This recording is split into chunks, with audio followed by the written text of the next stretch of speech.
امریکہ سے اوورسیز پاکستانی کیا کرنے جا رہے ہیں آپ کو بتاتا ہوں۔ آپ کو پتا ہے کہ جیسا کہ ٹرمپ الیکشن جیت چکا ہے، حلف برداری ہونی ہے، حلف اٹھایا جائے گا۔ اس سے پہلے رچرڈ گرل کی ایک سٹیٹمنٹ آئی، فری عمران خان۔ اب جس دن حلف ہوگا اس دن اوورسیز پاکستانیوں کا ایک پلان ہے، بہت ہی زبردست پلان ہے، وہ پلان آپ کے سامنے رکھیں گے۔ اور یہ پلان ایسا پلان ہے کہ ساری دنیا دیکھے گی کہ پاکستان میں کیا ہوا، ساری دنیا دیکھے گی پاکستان میں کس طرح گولیاں چلائی گئیں، کس طرح ظلم ہوا، کس طرح ستم ہوا، کس طرح چار دیواری کا تقدس پامال کیا گیا، کس طرح ماؤں کے سروں سے دوپٹے کھینچے گئے، کس طرح لوگوں کو اٹھایا گیا، کس طرح لوگوں کو اغوا کیا گیا، کس طرح لوگوں پر تشدد کیا گیا۔ یہ سب دکھایا جائے گا امریکہ میں، کس طرح آپ کو بتاتا ہوں۔ اس کے علاوہ آپ کو پتا ہے کہ عمران خان کی تمام کیسز میں ضمانت ہو چکی ہے۔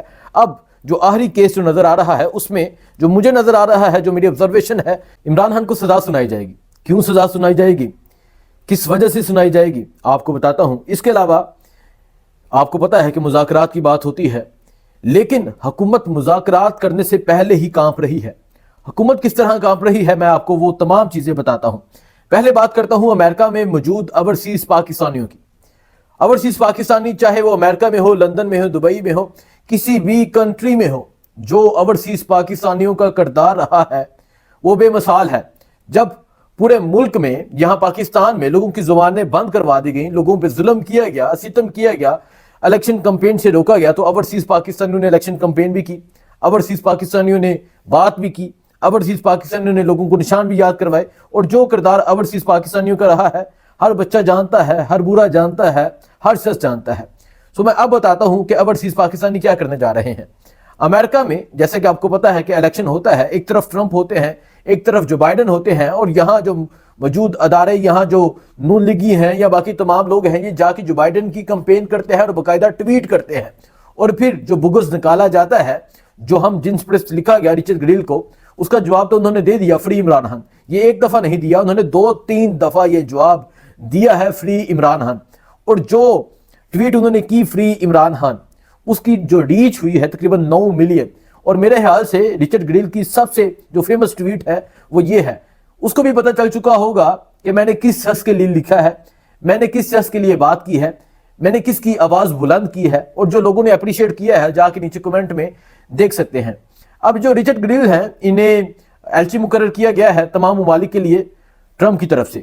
اور پھر اب ٹرمپ نے ابھی تک حلف نہیں لیا، لیکن ٹرمپ حلف لینے جا رہے ہیں۔ اور جب حلف برداری کی تقریب ہوگی، اوورسیز پاکستانیوں کا پلان میں آپ کے سامنے رکھ دیتا ہوں کہ اوورسیز پاکستانیوں نے 7 ڈیجیٹل ٹرک تیار کیے ہیں، جن پر بڑی بڑی سکرینیں لگی ہوں گی۔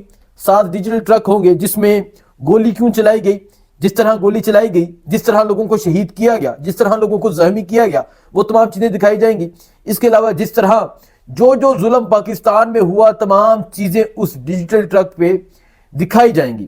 اور جہاں وہ گیسٹ ہوں گے، جیسا کہ آپ کو پتا ہے کہ کوئی بھی حلف برداری کی تقریب ہو تو تمام دنیا سے وزیر اعظم آتے ہیں، صدر آتے ہیں، وزرائے خارجہ آتے ہیں، گیسٹ آتے ہیں۔ تو اس دن جو بھی آئیں گے تو سامنے، اس کے بالکل سامنے وہ ڈیجیٹل ٹرک کھڑا ہوگا، 1 نہیں 2 نہیں بلکہ 7 کھڑے ہوں گے۔ اور ہر آنے جانے والا شخص یہ دیکھے گا کہ پاکستان میں کیا، پاکستان میں جو ظلم چل رہا ہے، جو ستم چل رہا ہے، پاکستان میں کیا ہو رہا ہے۔ اوورسیز پاکستانیوں نے تو فل ارادہ کر لیا ہے کہ ہم نے تو یہ تمام چیزیں ایکسپوز کرنی ہے، ہم نے یہ تمام چیزیں سامنے رکھنی ہے۔ اور پھر ٹرمپ کی بات کی جائے تو آپ کو پتا ہے کہ جو اوورسیز پاکستانی ہیں، انہوں نے کئی دفعہ یہ ذکر کیا ہے کہ انشاءاللہ عمران خان کی رہائی کی بات ہوگی، اور ضرور ہوگی۔ ایک دفعہ تو چپیڑیں پڑ گئی ہیں جیو نیوز کو، اور چپیڑوں کی آواز بہت دور تک سنی گئی ہے۔ آئندہ کیا ہونے جا رہا ہے آپ دیکھیے گا۔ اس دن کس طرح اوورسیز پاکستانی، کس طرح امریکہ میں مقیم پاکستانی وہاں ہزاروں کی تعداد میں اکٹھے ہوتے ہیں، وہاں شہباز گل اپنا کردار ادا کریں گے، وہاں باقی جو لوگ ہوں گے، ڈاکٹر موعید پیرزادہ، اس کے علاوہ باقی جو تمام لوگ ہوں گے وہاں موجود ہوں گے، اور ساتھ ہزاروں کی کمیونٹی ہوگی پاکستان کی جو ریلیز عمران خان، جو فری عمران خان کا نعرہ لگائے گی۔ اب بات کرتے ہیں اڈیالہ جیل کے حوالے سے۔ اڈیالہ جیل میں ایک شخص کو قید کیا گیا، لیکن آج بھی وہ شخص ہر ایک کے اعصاب پر سوار ہے۔ مذاکرات کی بات ہوتی ہے، جب مذاکرات کی بات ہوتی ہے تو ایک سٹیٹمنٹ سامنے آتی ہے حکومت کی طرف سے۔ حکومت کہتی ہے کہ ہمیں پہلے یہ یقین دہانی کروائی جائے، ہمیں پہلے یہ ضمانت دی جائے کہ جو بھی معاملہ طے پائے گے وہ بانی پی ٹی آئی تسلیم کریں گے۔ کیونکہ آپ کو پتا ہے کہ جو مذاکرات ہیں وہ عمران خان نے نہیں کرنے، مذاکرات تو کرنے ہیں جو باہر عمران خان نے کہا کہ اس نے کر لیے، محمود اچکزئی ہو گئے، اسد کیسر ہو گئے، یا باقی جو تمام لوگ ہو گئے۔ تو یہ کہہ رہے ہیں، حکومت کہہ رہی ہے کہ ہمارے ساتھ آپ اس صورت بیٹھیں کہ ہمارے جو بھی مذاکرات ہوں وہ بانی پی ٹی آئی مانے. یہ نہ ہو کہ ہم یہاں کوئی چیز طے کریں اور جب عمران خان تک جائے تو عمران خان کہے نہ میں نے نہیں یہ ماننی, میں نے یہ نہیں کرنا, کیونکہ عمران خان تو یہ کہتے آ رہے ہیں کہ میں ڈیل نہیں کروں گا. تو عمران خان نے یہ کہا ہے کہ مذاکرات کیے جائیں, لیکن حکومت مذاکرات کرنے سے پہلے ڈر گئی ہے.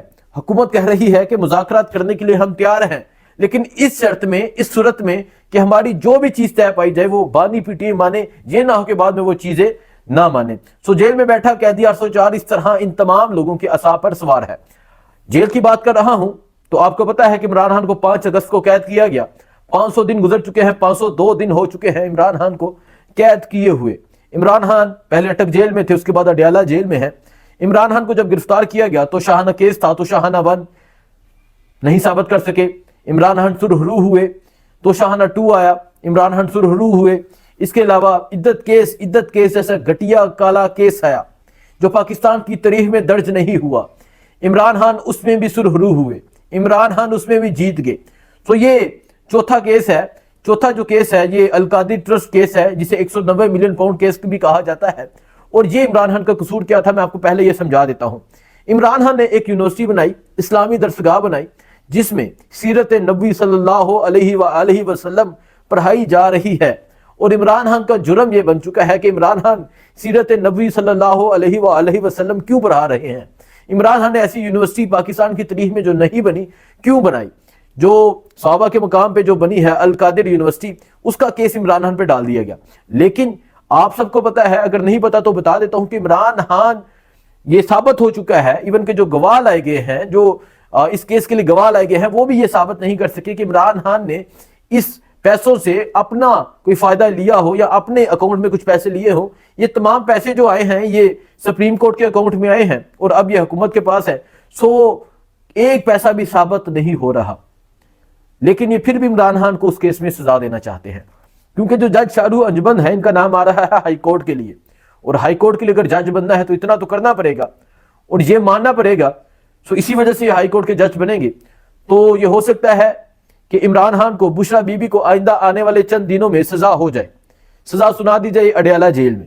جب سزا سنا دی جائے گی اڈیالہ جیل میں, پھر وہ جو کیس ہوگا وہ جائے گا ہائی کورٹ میں. اور پہلے بھی اسی طرح ہوا کہ کیسز کی سزا سنائی گئی جیل کے اندر, اور جب ہائی کورٹ میں کیس جاتا ہے کوئی چیز ثابت نہیں ہوتی, اور ہائی کورٹ کے گیور دلیر غیرت مند ججز اس کیس کو اڑا کے رکھ دیتے ہیں. تو اس کیس میں بھی ایسا نظر آ رہا ہے کہ آئندہ آنے والی کچھ سماعت میں عمران خان کو, بشرا بی بی کو سزا سنا دی جائے گی اور پھر یہ کیس ہائی کورٹ میں چلا جائے گا. کیا ہوتا ہے مزید آپ کو بتائیں گے, دکھائیں گے. دعاؤں میں یاد رکھیے گا. اللہ حافظ.